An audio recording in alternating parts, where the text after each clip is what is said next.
Vamos a tratar aquí la aportación que el pensamiento feminista realiza a lo que es probablemente la parte más decisiva, tradicionalmente hablando, de la filosofía, que es la metafísica. La metafísica trata de la estructura profunda de la realidad, en términos más filosóficos, de la estructura profunda del ser y de lo que es. La metafísica engloba, por decirlo así, dos de las principales raíces del pensamiento occidental. Es deudora de las dos raíces más profundas del pensamiento occidental y sobre ellas actúa el pensamiento feminista.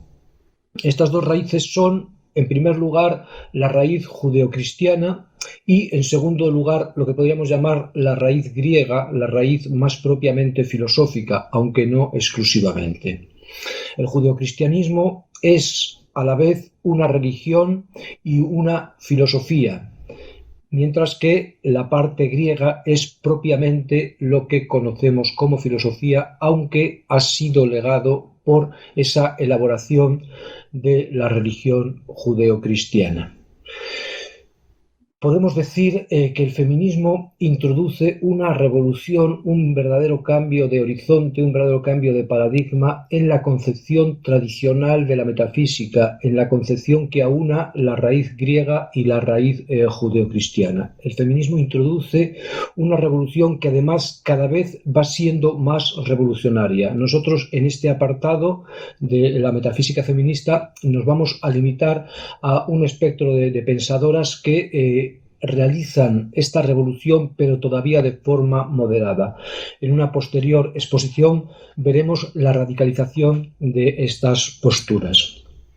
El pensamiento feminista, respecto a la primera raíz, a la raíz religiosa, a la raíz judeocristiana,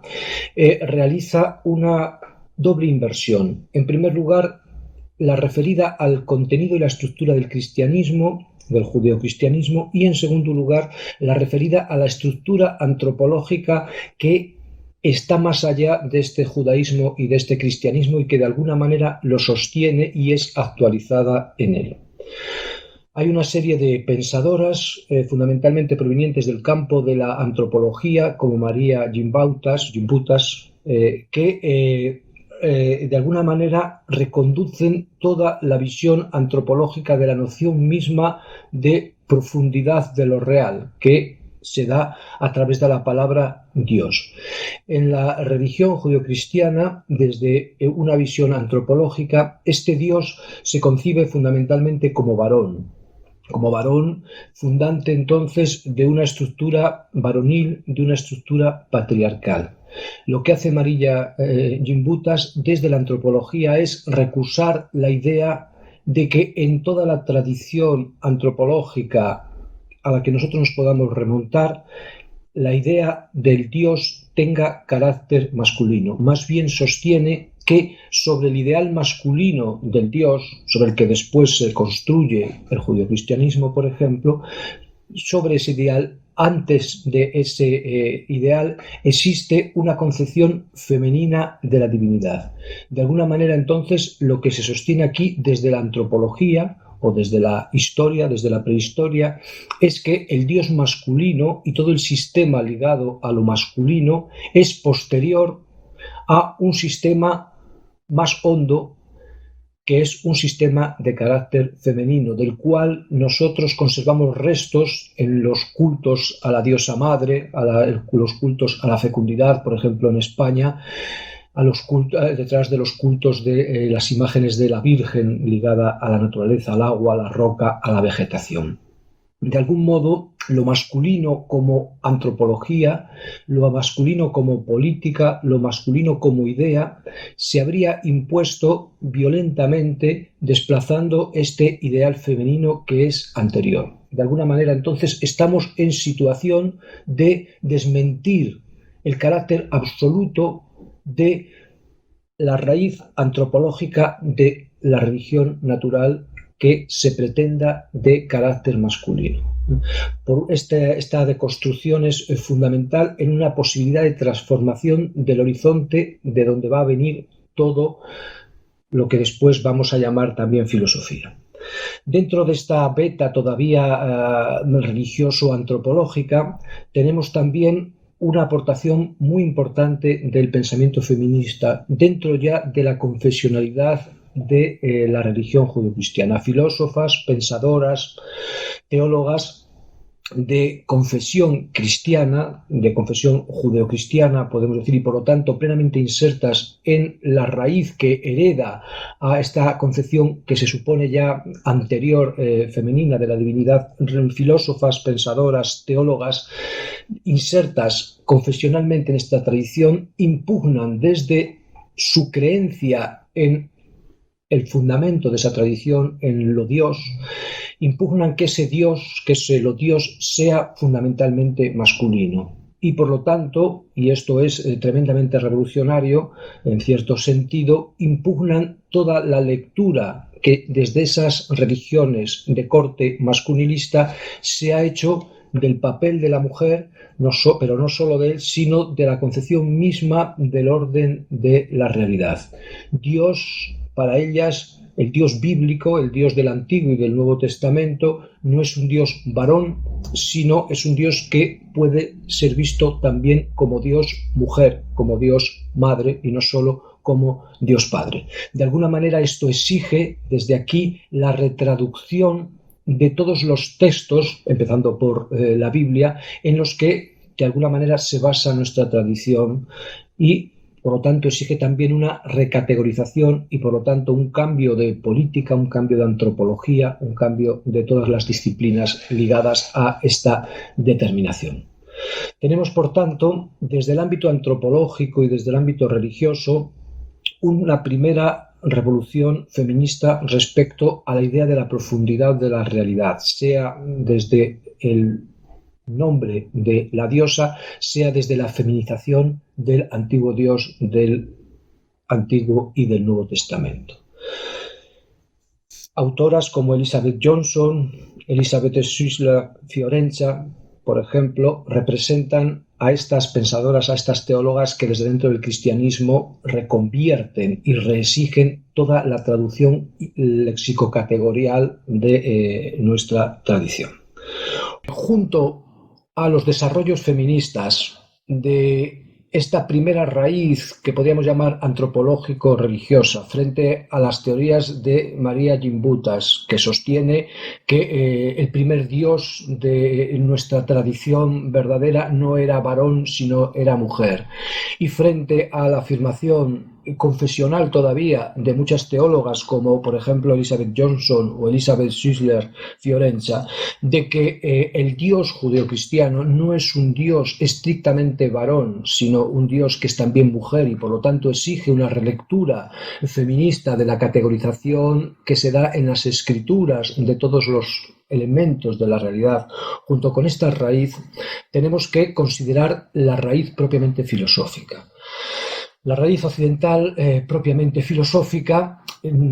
se ascribe a Grecia al siglo VII, a 6-7 antes de Cristo, y si bien ha sido una raíz heredada a través del cristianismo, conserva una especificidad propia, y cuando hacemos filosofía, cuando hacemos metafísica, nos remitimos siempre radicalmente a ella. Por eso es muy importante entender que el pensamiento feminista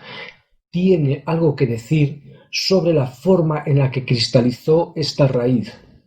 Tiene algo que decir que lleva a replantear la estructura misma de la metafísica, de la doctrina que nos dice cómo es lo real, tal como nosotros la hemos visto hasta ahora, la hemos descrito. Nosotros hasta ahora hemos descrito la metafísica en el pensamiento occidental como una disciplina casi neutral, que describía lo que hay, las cosas que son, lo que en filosofía se llaman los entes, de una forma evidente, de una forma natural. Sin embargo, el feminismo, y en esto se une a varias filosofías que vienen ejerciendo su tarea crítica desde el siglo XIX, como por ejemplo el marxismo o las filosofías de corte cultural, el feminismo lo que nos dice es que este discurso metafísico que nos explica lo real como un conjunto de cosas que están ahí puestas de forma evidente y que únicamente nosotros nos limitamos a nombrar esto es yo Dios, esto es el mundo, esto es el hombre, todo eso no está ahí naturalmente, sino que está puesto desde un punto de vista, desde una situación, desde una elección, desde un poder. De alguna manera, el feminismo lo que nos dice es que la metafísica occidental, bajo su capa de neutralidad, esconde un predominio de lo masculino. La metafísica es una disciplina entonces viril, varonil, que se construye sobre el olvido de lo femenino como elemento que tiene algo que decir sobre lo real. Es decir, esa realidad descrita en sus estructuras de forma neutral, de forma aparentemente objetiva, esconde la negación de un punto de vista, que es el punto de vista de la mujer, y postula, evitando nombrarlo, lo que es el verdadero principio de su decir, de su discurso, que es el principio de lo masculino. ¿Cuándo sucede esto y por qué sucede? Según la filósofa que vamos a exponer, la filósofa belga Louise Irigaray, esto sucede en el origen mismo y con el origen mismo de la filosofía occidental. Esto sucede ya en los presocráticos, en la filosofía, por ejemplo, de Parménides, donde se puede detectar este movimiento. ¿Y qué sostiene Louise Irigaray? No solo sostiene que lo femenino ha sido olvidado, sino que Louise Irigaray lo que sostiene, igual que sostuvo María Gimbutas, lo que sostiene es que esta neutralidad está construida sobre el olvido y sobre la represión de un origen que es femenino. De algún modo, en el origen mismo de la filosofía estaría la mujer, y en ese origen mismo, cuando pasa a convertirse en tradición, se produce inmediatamente un olvido de esa mujer. En el paso de lo prefilosófico a lo filosófico, Irigaray observa cómo el mecanismo original de transmisión del conocimiento, el mecanismo original de transmisión de la verdad, era una relación de magisterio, de maestro a discípulo. Y analizando, por ejemplo, el poema de Parménides, descubre que ese maestro que inicia al discípulo, que luego se va a quedar con todo el territorio de la filosofía, es una mujer. También lo observamos, dice Irigaray, en el banquete de Platón, donde es Diótima la que inicia a Sócrates en la teoría del amor. De algún modo, entonces, en el origen mismo de la filosofía, en el paso de la filosofía de un momento estático, de un momento inicial, a un momento ya temático, a un momento discursivo, a un momento ya claramente político, se produce el olvido de la mujer, en primer lugar, de la mujer que transmitió, que llevó hasta ahí el pensamiento, y además no solo se produce un olvido o un silenciamiento de la mujer, sino que se produce una sustitución de lo femenino por lo masculino. Es decir, la mujer no solo es olvidada, sino que es desplazada por la afirmación potente de otra cosa, que es el principio masculino. ¿Qué sucede? Sucede entonces que un discurso, que era un discurso ligado a la vida, que era un discurso fecundo, que era un discurso expansivo, cristaliza en un logos, en una razón, en una palabra y luego en una institución, en una política, que deja fuera de ese discurso, de esa palabra, a la mujer. Y no la deja fuera sin más, sino que además masculinamente se totaliza, se convierte en un discurso cerrado sobre sí mismo, en un discurso que se desvincula de la vida y adquiere una falsa neutralidad, esa falsa neutralidad que nos lleva a creer que nosotros posteriormente nombramos las cosas tal como son sin más, olvidando este ejercicio de violencia, este ejercicio de cierre. La filosofía, como discurso, como logos, como razón y como palabra, y también como institución política, se totaliza, excluye lo diferente, excluye la vida, excluye la sorpresa, excluye el crecimiento, se vuelve autorreferida, se vuelve neutra, se convierte en algo abstracto. Y además, a la vez, como decía antes, lo otro, que es lo femenino, es sacado fuera, es olvidado y además es difamado. Lo otro, lo femenino, se convierte en lo indefinido, en lo amenazador, en aquello que hay que, de alguna manera, sujetar y controlar. Lo que alimentó el origen de la filosofía, lo estático, lo creativo, es ahora visto como el enemigo de la filosofía en el momento en el que el varón y lo varonil sustituye a lo femenino. De la misma manera que decía María Gimbutas que una cultura pacífica, expansiva, basada en la diosa madre y en el control por parte de la mujer de las instituciones, de las estructuras sociales, se ve de alguna manera deshecha, dominada y vilipendiada por una cultura de varones, guerreros, que de alguna manera entonces no solo ignoran a la mujer, sino que la combaten, crecen alimentándose en una guerra contra ella.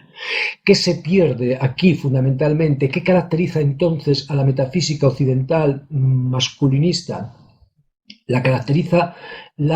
lo que en filosofía se llama la sustancialización, es decir, la conversión del mundo vivo, del mundo de tejido de relaciones, en una cosa inerte, que tiene una estructura ya dada de una vez por todas. Se pierde la relación, se pierde la relacionalidad, se pierde la vitalidad. Y en vez de esa vitalidad, de esa relacionalidad, tenemos el universo de la realidad descrito como estructuras inertes, como ideas que están cerradas sobre sí mismas, que son en sí mismas. La idea de un Dios que es de una manera para siempre, la idea de un alma que es de una manera para siempre, de una manera que, por cierto, excluye a la mujer de su estructura más rica, y la idea de un mundo que es un conjunto de objetos que no cambia. Alma, mundo, Dios, que son las tres ideas de la metafísica tradicional, se dan en este discurso, en este logos, en este pensamiento que es también palabra, de forma cerrada, de forma autorreferida, de forma inerte, de forma desvitalizada. Y además de darse de forma desvitalizada, se dan como desgajados en dos partes que no se pueden conciliar, en dos partes contrarias. La realidad se entiende como una lucha de contrarios enfrentados, y por lo tanto la realidad tiene la misma estructura que esas sociedades varoniles que hablan sobre ellas, una estructura de guerra. La guerra, el combate, y no la reciprocidad, no el intercambio, no la relación, es la sustancia de la realidad. Esta decisión entonces de excluir lo femenino, de excluir lo fecundo, de la estructura profunda de la realidad, de la estructura profunda de los distintos niveles de las realidades, entraña que la guerra, el conflicto, la violencia, la exclusión son la estructura también sistemática no solo de la metafísica, sino del mundo en el que esa metafísica es determinada, en el que esa metafísica crece. Aparece entonces el miedo, aparece el poder, aparece la sumisión, aparece la dominación como el método de vida, el método de conocimiento y el método de acción. Las categorías fundamentales, los descriptores fundamentales de la realidad en la metafísica occidental se dan como contrarios. El espacio pierde la viveza, pierde la densidad, pierde la apertura, pierde la pluralidad perceptiva y se convierte en una representación matemática, inerte, universal, pero vacía. El espacio donde se sitúan las cosas del mundo. El yo, la otra segunda idea metafísica, la idea de yo, el yo se convierte en una sustancia, en una cosa que es en sí misma y que se cierra en sí misma y que se define por oposición al otro. El otro es el que se me opone en este nuevo tipo de filosofía, de este nuevo tipo de metafísica que excluye la alteridad. Y el Dios, lo Dios, es un Dios entonces totalizador, un Dios que no permite la diferencia, un Dios absolutamente rígido, un Dios que ya lo tiene todo, que ya lo sabe todo. ¿Qué aporta frente a esta posición, que hoy sabemos que es una posición que no es una posición evidente, que no es como son las cosas en sí mismas, sino que es una posición que se llamaría hermenéutica, que parte de una interpretación, de una posición de fuerza sobre la realidad que excluye otras denominaciones de la realidad y al excluirlas no solo las excluye, sino que las olvida, y no solo las olvida, sino que las humilla, las denigra. ¿Qué aporta frente a esta visión típicamente occidental, típicamente griega, la metafísica feminista tal como nos la plantea Liz Irigaray? Aporta frente a esto una revolución, que es una revolución, y esto es importante, que todavía está en curso, porque la posición de Liz Irigaray, aunque es muy potente y es revolucionaria respecto a la metafísica patriarcal o masculinista tradicional, la revolución de Liz Irigaray, sin embargo, todavía, lo veremos también después,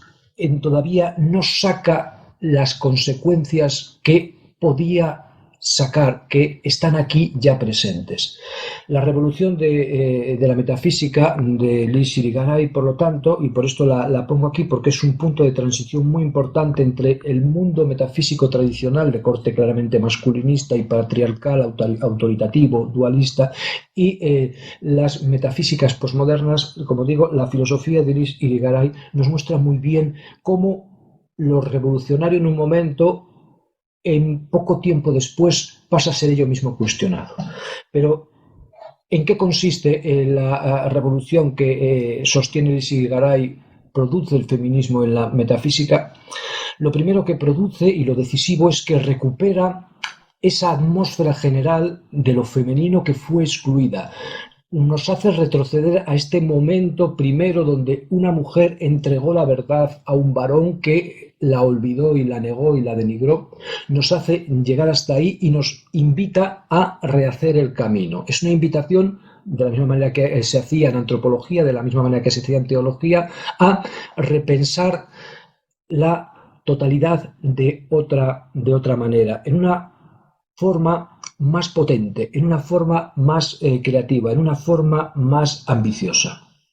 Lo que sostiene Irigaray es que frente a la totalización de las filosofías metafísicas de corte masculino, lo que hace el feminismo es instaurar la diferencia como estructura profunda de la realidad. Eso significa que no hay una visión totalizadora de las cosas, que la filosofía en cuanto palabra, en cuanto idea, no busca cerrar y absorber la pluralidad, absorber la vida en una figura estructurada, en una figura estanca, en una sustancia o en una esencia, sino que al revés, la metafísica se construye vitalmente, se construye en la relación, se construye en el deseo de ser con el otro para producir apertura, no para cerrarse. Un deseo entonces que refleja que la metafísica feminista es una metafísica que, sin negar la posición de lo masculino y de lo femenino como entidades, no las totaliza, sino que las sitúa en un horizonte de fecundidad, en un horizonte de dualismo, en un horizonte que se denomina de diferencia, donde entonces la producción de conocimiento no está dirigida a agotar la estructura de la realidad, sino a promoverla, a ampliarla, a estetizarla. De alguna manera, entonces, la filosofía en la relación entre nosotros nos suministra una energía